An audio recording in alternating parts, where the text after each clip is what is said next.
আমরা অনেক সময় মনে করি যে আমরা আমাদের দৈনন্দিন জীবনে শুধুমাত্র বিচার বিশ্লেষণ বা জাজমেন্টাল কোনো পদক্ষেপ নেওয়ার মতো ইস্যু থাকলে সেখানে বোধহয় ইনসাফ করতে হয়, অথচ আমাদের পুরো জীবনটাতেই ইনসাফের প্রশ্ন আসে। প্রতিদিন সকাল থেকে সন্ধ্যা পর্যন্ত আমরা কি পরিমাণ বেইনসাফি, কি পরিমাণ অবিচার আর কি পরিমাণ জুলুম আমাদের দ্বারাই হয়, হয়তো সেটি ভাববার ফুরসত বা সুযোগটুকু পর্যন্ত আমাদের হয় না।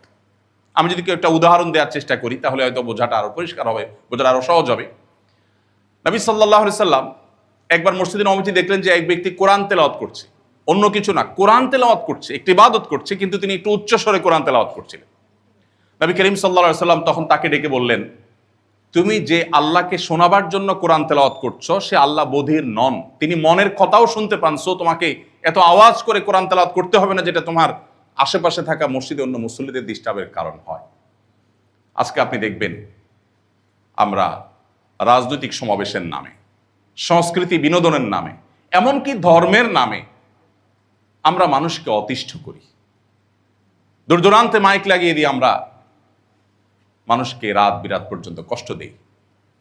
বিবাহ, বিনোদন, আকিকা অনুষ্ঠান, নানান অনুষ্ঠানকে কেন্দ্র করে, এমনকি ওয়াজ মাহফিলকে কেন্দ্র করে আমরা দেখা যায় দায়িত্ব জ্ঞানহীনতার পরিচয় দেই। এর মধ্য দিয়ে যে আমি যে আরেকজন হক নষ্ট করছি, আমি যে জুলুম করছি, সেটা বোঝার মতো ক্ষমতাটুকু পর্যন্ত অনেক সময় আমাদের থাকে না। প্রিয় ভাইরা আমার, নবী করিম সাল্লাল্লাহু আলাইহি সাল্লাম যে দিন শিখিয়েছেন আমাদেরকে, সেখানে ইনসাফ পরিপন্থী কিছুই থাকতে পারবে না। আপনি সোশ্যাল মিডিয়াতে কোনো একটা নিউজ পেয়েছেন নেগেটিভ কারোর ব্যাপারে, আপনি সেটা প্রচার শুরু করে দিলেন। বাস্তবে যদি সেটা সেইভাবে না হয়, একটু বাড়িয়েও হয়, তাহলে আপনি একটা গুজব, একটা প্রপাগান্ডার প্রচারে আপনি অংশগ্রহণ করলেন।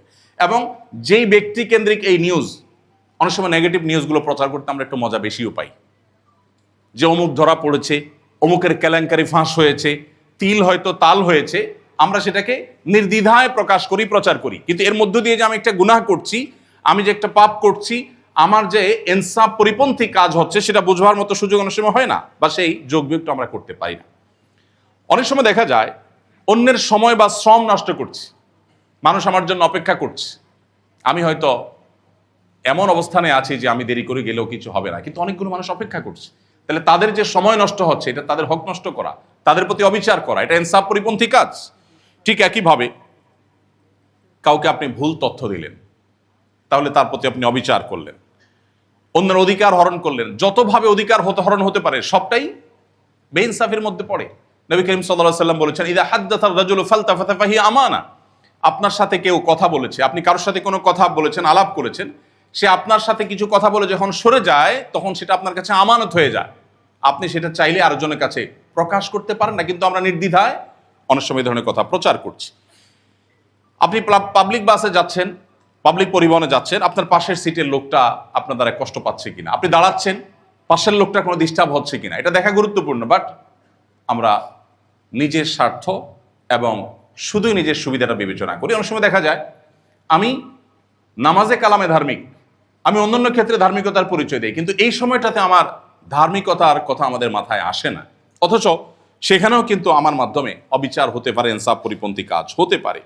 ঠিক একইভাবে কারো প্রাপ্য সম্মান আপনি না দিলেন বা কম দিলেন, এর মধ্য দিয়েও আপনি তার প্রতি জুলুম করলেন, আপনি ইনসাফ পরিপন্থী কাজ করলেন। ইনসাফ মানেই হলো যেখানে যা যতটুকু প্রয়োজন। আপনি একজন রিক্সা চালককে ডাক দিলেন, এই ডাকটার মধ্যে যদি তাচ্ছিল্য থাকে, আপনি তার সাথে কথা বললেন, কোনো কারণে আপনার রাগত স্বরে যদি তার সাথে কথা বলেন, তাহলে আপনি এই যে হয়তো একই কথা যেটা আপনি একটু প্রেসার দিয়ে বলেছেন, একটু জোর দিয়ে বলেছেন, হয়তো একটু উচ্চ আওয়াজে বলেছেন, যেটার ফলে তার প্রতি আপনি অবিচার করেছেন, কিয়ামতের ময়দানে আপনি হয়তো ভাবতেও পাবেন না যে এইটুকু বিষয় আল্লাহ রাব্বুল আলামিন ধরেছেন। আল্লাহ বলেছেন, ওয়ামাই ইয়ামাল মিসকালা যাররাতিন শাররান ইয়ারা। আপনি যেই কোনো আচরণ করেন, একজন মুসলমান হিসেবে আপনাকে মেপে মেপে প্রত্যেকটা আচরণ, প্রত্যেকটা কাজ আপনাকে করতে হবে। ঠিক একইভাবে আমাদের পরিবারের প্রতি আমরা অনেক সময় জুলুম করি, ইনসাফ পরিপন্থী কাজ করি, যেটা আমরা লক্ষ্য করি না।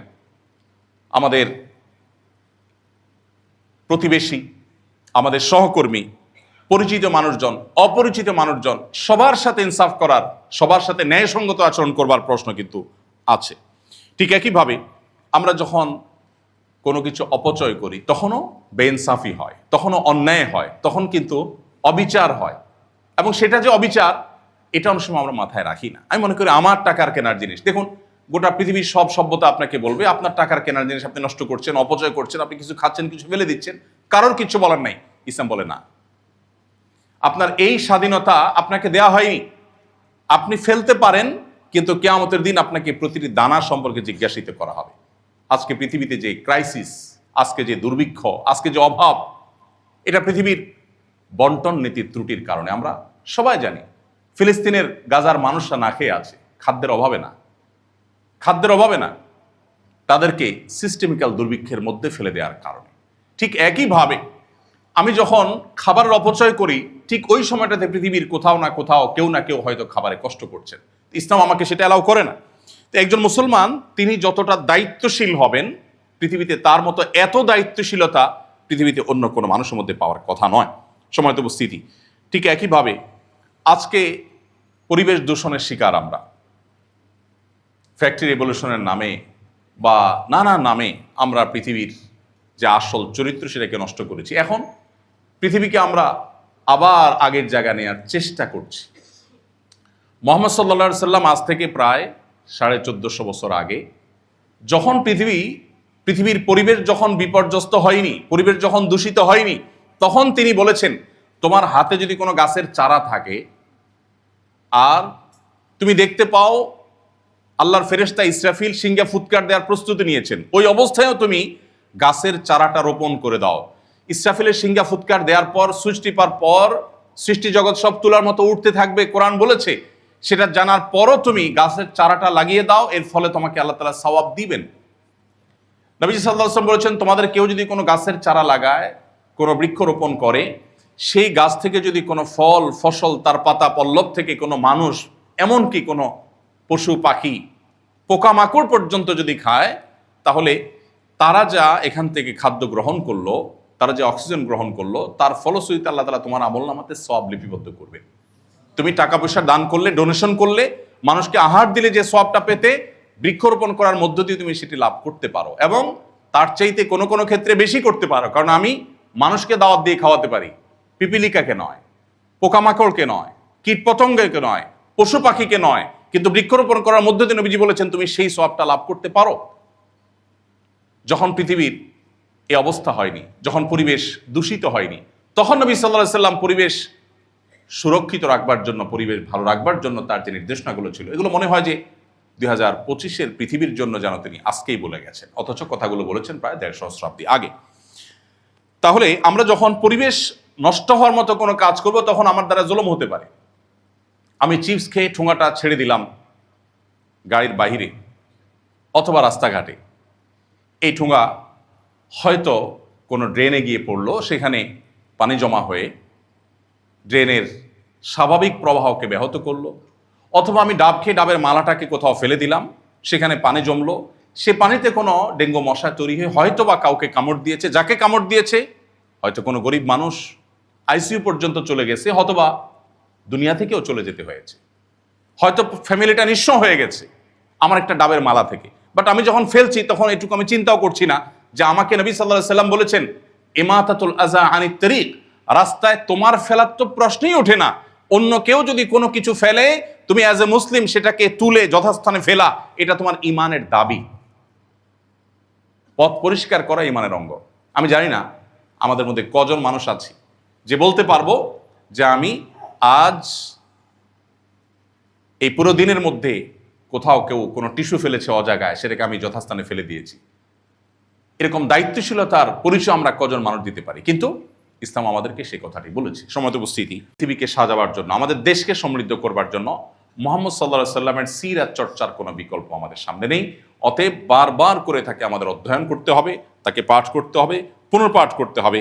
আর সেজন্যই তার ইনসাফ, তার ন্যায় বিচার এবং ন্যায়সঙ্গত আচরণ, এটা আজকের পৃথিবীর সবচাইতে অপরিহার্য বিষয়, এবং সেটা শুধুমাত্র তার অনুকরণের মধ্য দিয়ে সম্ভব। ভাইরা আমার, আমাদের অজস্র এরকম অবিচার এবং ইনসাফ পরিপন্থী কাজ হয়। আপনারা যেহেতু ব্যাংকিং ব্যবস্থার সাথে জড়িত আছেন, সেজন্য ইনসাফ পরিপন্থী কোরআনের দৃষ্টিতে, হাদিসের দৃষ্টিতে একটা ইনসাফ পরিপন্থী বিষয় হলো রিবা। আজকের গোটা পৃথিবী যেটার উপর দাঁড়িয়ে আছে, এই সিস্টেম কোরআন এবং হাদিস এটাকে ইনসাফ পরিপন্থী হিসাবে আখ্যায়িত করেছে।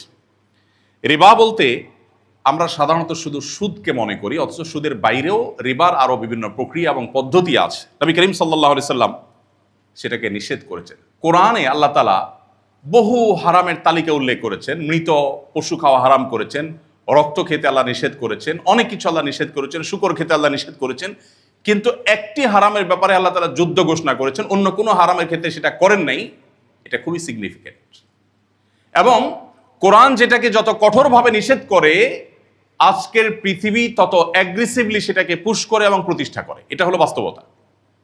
অতএব এই রিবা, যেটার উপর আজকের পৃথিবী অনেকটা দাঁড়িয়ে আছে, আমাদের সিস্টেম অনেকটা দাঁড়িয়ে আছে, এটাও ইনসাফ প্রতিষ্ঠার প্রয়োজনে এটাকে ইসলাম হারাম করেছে। আর সেটিকে হারাম হিসাবে জানা এবং সেটাকে অন্তঃস্থল থেকে গভীরভাবে বিশ্বাস করা যে এটাকে হারাম জানার মধ্য দিয়ে ইনসাফ পরিপূর্ণভাবে প্রতিষ্ঠা করা সম্ভব হবে। আজকে যে সারা পৃথিবীতে এত দারিদ্র, এত ইনজাস্টিস, এত বাই ডিফল্ট অর্থ সম্পদের ইস্যুটা, পুরো অর্থ সম্পদটা যে একটা সার্টেন গ্রুপ অফ পিপলের কাছে চলে যাচ্ছে, সাধারণ মানুষ, অসংখ্য অগণিত মানুষের রাখা অর্থ সম্পদ যে সার্টেন গ্রুপ অফ পিপল তাদের হাতে যাচ্ছে, এটা যথার্থ কিনা, এটা ইনসাফ কিনা, সিস্টেমের এই ত্রুটি বা সিস্টেমের এই বিষয় সম্পর্কে আমাদের ভাবতে হবে একজন মুসলমান হিসাবে। এর গোড়ায় কোনো সমস্যা আছে কিনা, এর মেইন কোনো কারণ আছে কিনা, সেটা আমাদের খুঁজে বের করতে হবে। এই প্রশ্নের উত্তর আমাদের খুঁজে বের করতে হবে। ভাইরা আমার, হয়তো পুরোপুরি সিস্টেম চেঞ্জ করা আমাদের দ্বারা সম্ভবপর হবে না, কিন্তু রেগুলেশনের জায়গা থেকে ইনজাস্টিসকে আটকানো কিংবা কমিয়ে আনা, এটা আমাদের দ্বারা অনেকখানি সম্ভব। সেই চেষ্টা একজন মুসলমান হিসাবে আমি করেছি কিনা, কিয়ামতের ময়দানে সেই জিজ্ঞাসা আমাদের প্রত্যেককে, এই জিজ্ঞাসার মুখোমুখি হতে হবে। আমাদের অর্থনৈতিক সিস্টেমটা সবসময় ধনীদের, পাওয়ারফুলদের এবং কর্পোরেশনসগুলোর হেল্প করার জন্য হচ্ছে কিনা, এটা কি গরিবদের থেকে আহরিত টাকা পয়সা ধনীদের কাছে তুলে দিয়ে তাদেরকে আরো ধনী করে দেওয়ার সুযোগ করার জন্য ব্যবহার হচ্ছে কিনা, সিস্টেমের ত্রুটি আছে কিনা, সত্যিকারের দারিদ্র দূরের জন্য কাজ হচ্ছে কিনা, পলিটিক্যাল বা আইডিওলজিক্যাল এজেন্ডা বাস্তবায়নের জন্য আমরা কাজ করছি কিনা, এটা ইনসাফ এবং ন্যায় বিচার প্রতিষ্ঠার ক্ষেত্রে অনেক বড় প্রশ্নের জায়গা। এই প্রশ্নের উত্তর যদি আমরা নিজের কাছে নিজে পরিষ্কার করতে না পারি, তো আল্লাহর কাছে কি আমাদের ময়দানে পরিষ্কার আমি করতে পারবো না। আজকের অর্থনৈতিক সিস্টেম, ফ্রি মার্কেট ইত্যাদির কথা বলা হচ্ছে, অথচ বাস্তবিক বিচারে সাধারণ মানুষের সব টাকা সম্পদ নিয়ে ধনীরা আরো ব্যবসা করে, লোন নিয়ে, ব্যবসায়িক লোন নিয়ে তারা আরো ব্যবসাকে সম্প্রসারণ করতে পারছে, ধনী আরো ধনী হচ্ছে এবং গরিব আস্তে আস্তে অনেকটা দাসে পরিণত হচ্ছে। এই প্রশ্ন বারবার করে নিজেদেরকে করা দরকার যে এই ইনজাস্টিস, এটার ক্ষেত্রে আমি আল্লাহর কাছে জবাবদিহি করার জায়গাটা ঠিক কোথায়, বা এখানে আমার রোল প্লে করার কতটুকু জায়গা বা সুযোগ আছে, সেটা অন্তত ভাবা দরকার। আল্লাহ মানুষকে সাধ্যের বাইরে জিজ্ঞাসা করবেন, আমার হাতে নাই সেটা আল্লাহর কাছে আমার জিজ্ঞাসিত হতে হবে না, কিন্তু যেটা আমার কাছে আছে সেটুকু আমাকে অন্তত করতে হবে। অতএব আমরা আমাদের জীবনের প্রত্যেকটা ক্ষেত্রে তাকওয়া, আমানতদারিতা এবং এই যে ইনসাফ, ন্যায় বিচার, এটাকে আমরা প্রতিষ্ঠা করার চেষ্টা করবো। আল্লাহ আমাদের সবাইকে তৌফিক দান করুন। নবী করিম সাল্লাল্লাহু আলাইহি সাল্লামের সিরাত থেকে আরেকটি পয়েন্ট হলো তাকওয়া এবং সততা।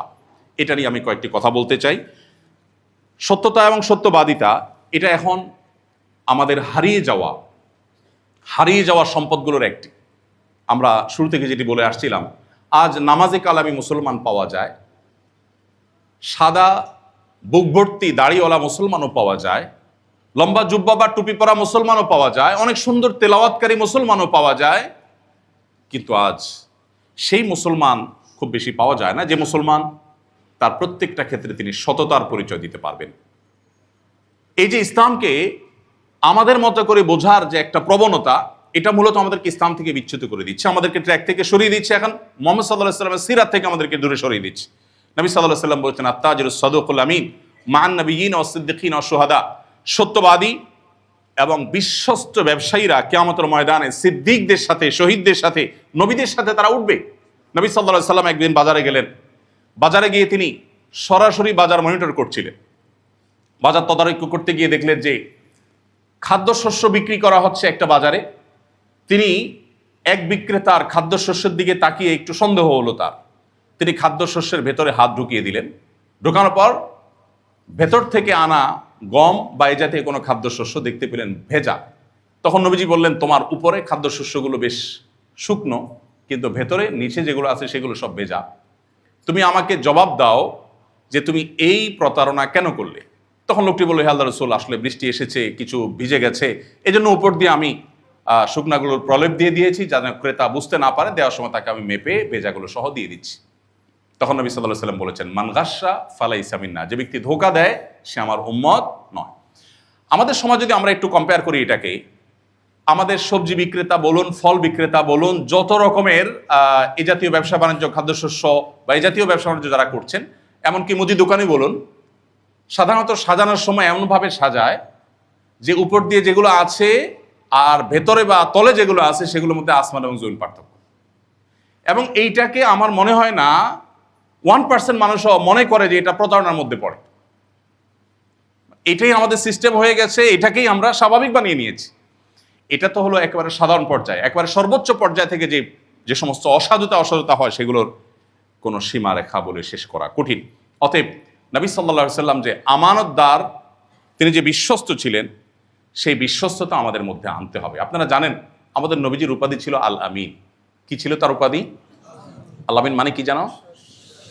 বিশ্বাসী না, বিশ্বস্ত। আল আমিন মানে হলো বিশ্বস্ত, যাকে বিশ্বাস করা যায়, যাকে সবাই বিশ্বাস করে, সেই মানুষটাকে মূলত আল আমিন বলা হয়।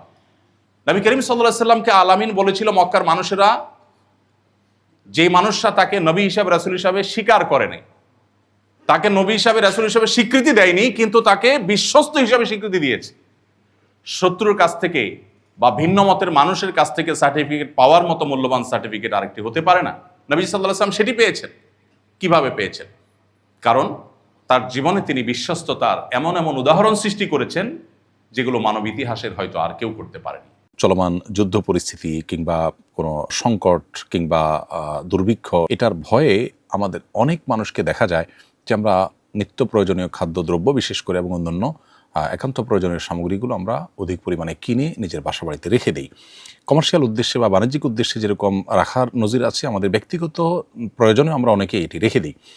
সংকটময় পরিস্থিতিতে খাদ্যদ্রব্য এবং অন্যান্য নিত্য প্রয়োজনীয় পণ্য সামগ্রী অধিক পরিমাণে কিনে রাখার শরীয়ী বিধান কি?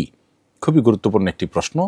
প্রিয় দর্শক, এই প্রশ্ন উত্তরে বলতে চাই, খাদ্যদ্রব্য বা অন্যান্য পণ্য সামগ্রী কেউ যদি অধিক পরিমাণে কিনে রাখেন এবং পরবর্তীতে যখন এর দাম বেড়ে যাবে তখন বেশি প্রফিটে তিনি বিক্রি করেন, এটাকে বলা হয় ইহতেকার বা মজুতকরণ। আর এর বিপরীতে নিজের বা নিজের পরিবারের জন্য জীবন ধারণ করবার বা ব্যবহার করবার জন্য যদি এই জাতীয় পণ্য সামগ্রী কেউ কিনে রাখেন বা জমা করে রাখেন, এটাকে বলা হয় ইদ্দেখার বা সঞ্চয় করা।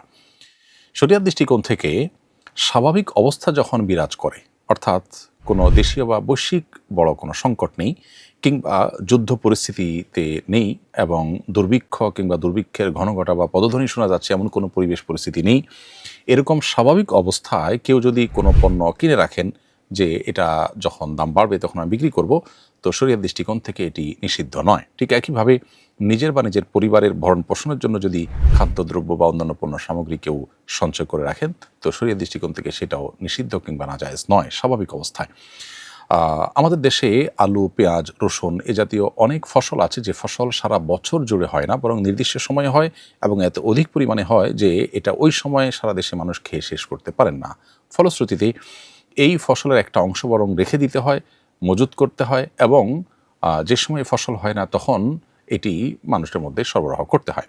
নবী করিম সাল্লাল্লাহু আলাইহি ওয়াসাল্লাম তার পরিবারের জন্য এক বছরের খাদ্যশস্য একসাথে দিয়ে দিতেন। অতএব এখান থেকে বোঝা গেল যে খাদ্যশস্য পরিবারের জন্য ব্যবহার্য যে সমস্ত নিত্য প্রয়োজনীয় পণ্য সামগ্রী এগুলো রেখে দেওয়া বা সঞ্চয় করাটাও নিষিদ্ধ নয়। অনেক উলামা ইকরাম অবশ্য নবী সাল্লাল্লাহু আলাইহি ওয়াসাল্লামের এক বছরের খাদ্য সামগ্রী দেওয়ার এই হাদিসের আলোকে এক বছরের বেশি সময়ের জন্য সেটি সঞ্চয় করে রাখাটাকে নিষিদ্ধ বা মাকরুহ মনে করেন, যদিও হাদিসে পরিষ্কারভাবে এক বছরের বেশি রাখা নিষিদ্ধ সেরকম কোনো কথা বর্ণিত হয়নি।